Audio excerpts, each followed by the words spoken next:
Hola, mi nombre es Livet Roldán, soy estudiante de Psicología de la Universidad de Yacambú. Actualmente me encuentro en el 10º trimestre de la carrera de Psicología y me encuentro en la asignatura Psicología Clínica. En esta oportunidad voy a hablar sobre la evaluación clínica del duelo. Pero primero, ¿qué es el duelo? El duelo es un proceso que surge a partir de la pérdida de un ser querido o algo que tenga un significado importante para nosotros, como puede ser la pérdida de un trabajo, la pérdida de la salud, ¿verdad? Cuando las personas se enteran que tienen algún tipo de enfermedad drástica, ¿verdad? La estabilidad emocional también puede ser una pérdida importante, o también una relación, o la muerte de una mascota, e incluso algunos procesos del desarrollo evolutivo del ser humano, como por ejemplo cuando se pasa de la niñez a la adolescencia, o cuando se pasa de la adultez a la vejez y llega la menopausia. Distintos cambios que pueden ser significativos, ¿verdad? Pueden llevar a un periodo de duelo. Existen distintas etapas en lo que es considerado un duelo normal. Según Kubler-Ross, son las siguientes. En primer lugar, la negación.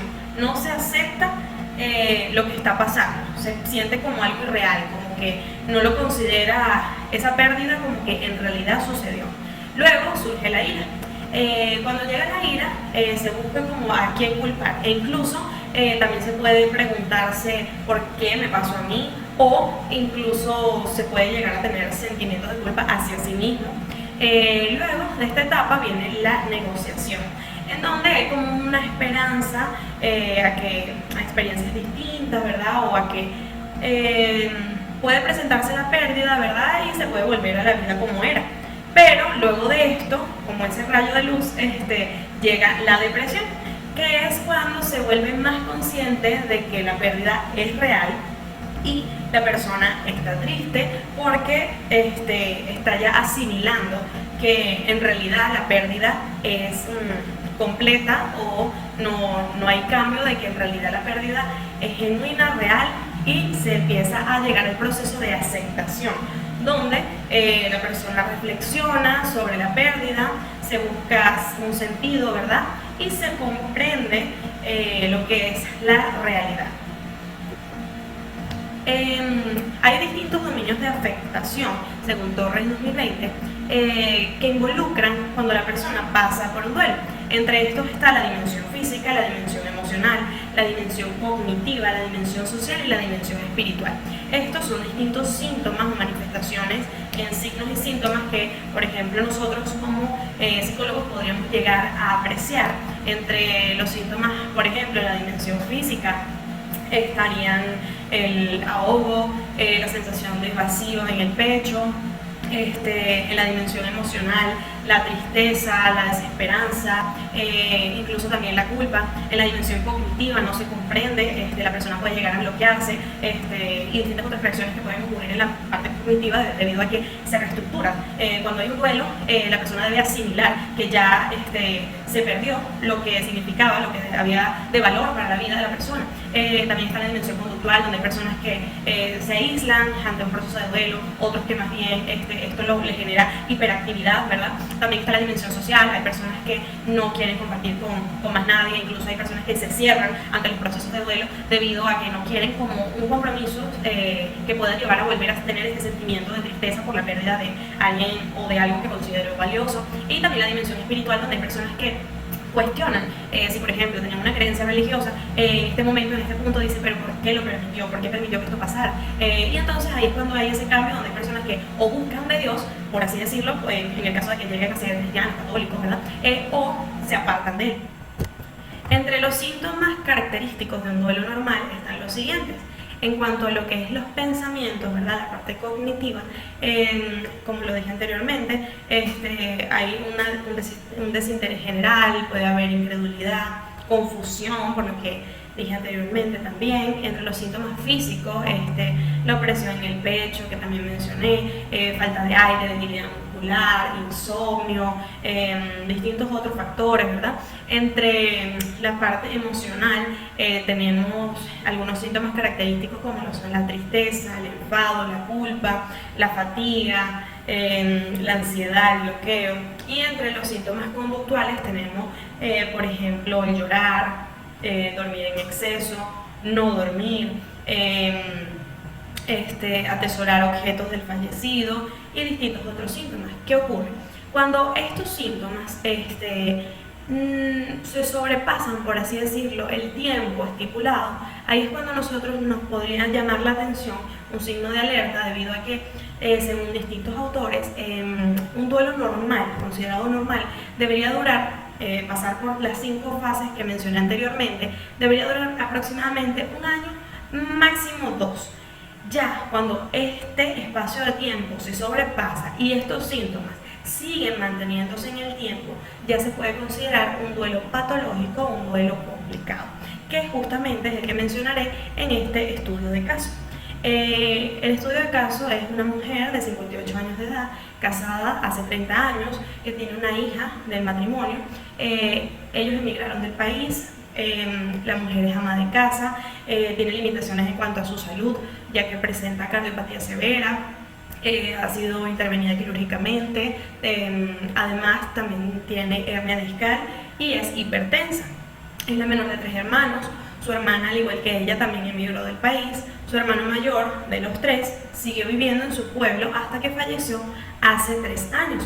Los padres de la mujer viven desde hace 3 años con ella desde el fallecimiento de su hermano.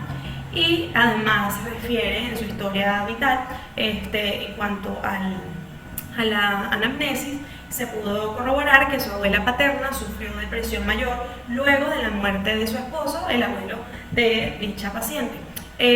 Razón por la que acude a consulta para iniciar tratamiento psicológico impulsada por su marido y su hija, debido al malestar que presenta en estos momentos por no superar el duelo producto del fallecimiento de su hermano. Refiere tener sensación de ahogo, pensamientos de culpa, sentimientos de tristeza, alteración del sueño o extrema vigilia, además de inactividad motora, y ha dejado de realizar muchas de las tareas cotidianas en el cuidado del hogar, y sus actividades de ocio prácticamente desaparecieron. Esto, según la evaluación, que en líneas generales se pretende con la evaluación recopilar toda la información que resuelve de forma relevante el caso, ¿verdad?, para lograr una adecuada adaptación de lo que es la persona en su ámbito natural y a su desenvolvimiento diario, que está impedido debido al proceso de duelo complicado patológico que vive. La información en la evaluación se puede obtener a través de diversas fuentes, como lo es la entrevista, la observación directa mediante la entrevista, también la historia de vida, cuestionarios, test, ¿verdad? Tanto psicométricos como proyectivos. Entre los psicométricos tenemos, por ejemplo, las escalas de depresión de Beck, de ansiedad de Beck, de desesperanza, y en cuanto a los proyectivos, podríamos evaluar una figura bajo la lluvia, y en base a esto podríamos recolectar información importante para dar con el diagnóstico. Además, entre los objetivos del tratamiento, que al igual que lo que fue la evaluación anterior y lo que va a ser la intervención, se debe adaptar al propio proceso individual del paciente. Los objetivos que mencionaré a continuación son específicos para el paciente del caso que mencioné. Si el caso es distinto, si tiene algunos tipos de proceso o sintomatologías diferentes, ya ahí se debería hacer otro tipo de proceso de evaluación, y además se deben plantear distintos objetivos a los que mencionaré. En primer lugar, se debe procurar el mejorar el estado de ánimo depresivo de la paciente. Se debe eliminar los pensamientos irracionales y distorsionados asociados al malestar que sufre. Se debe aumentar su nivel de activación, brindando herramientas y estrategias de afrontamiento correcto. Se debe mejorar su autopercepción, autoconcepto, autoestima. Se debe aumentar y desarrollar su tolerancia a la frustración para mejorar su comprensión con la situación. Se debe entrenar la regulación emocional para eliminar los altos niveles de culpabilidad a través de la expresión y gestión de emociones. Favorecer la inclusión de actividades gratificantes en su vida cotidiana para poder disminuir la anedonia que está viviendo debido a que ya no disfruta las actividades cotidianas que realizaba anteriormente. Y también se debe realizar una reestructuración cognitiva de remembranza vivencial positiva sobre lo que vivió con su hermano. En cuanto al proceso de intervención en el duelo, Se puede realizar la intervención en dos fases, la fase inmediata y la fase posterior. En el caso de esta paciente sería en el caso posterior, ya que ha pasado el suficiente tiempo como para que la persona no normalizado o no ha podido procesar o culminar cada una de las etapas de un duelo normal. Tras la evaluación, como mencioné anteriormente, la paciente se encuentra con sintomatología que describe un trastorno depresivo mayor, pero en este caso sería por un duelo patológico o complicado, por lo que la intervención debería ser similar a lo que se hace en un proceso de psicoterapia de trastorno depresivo mayor.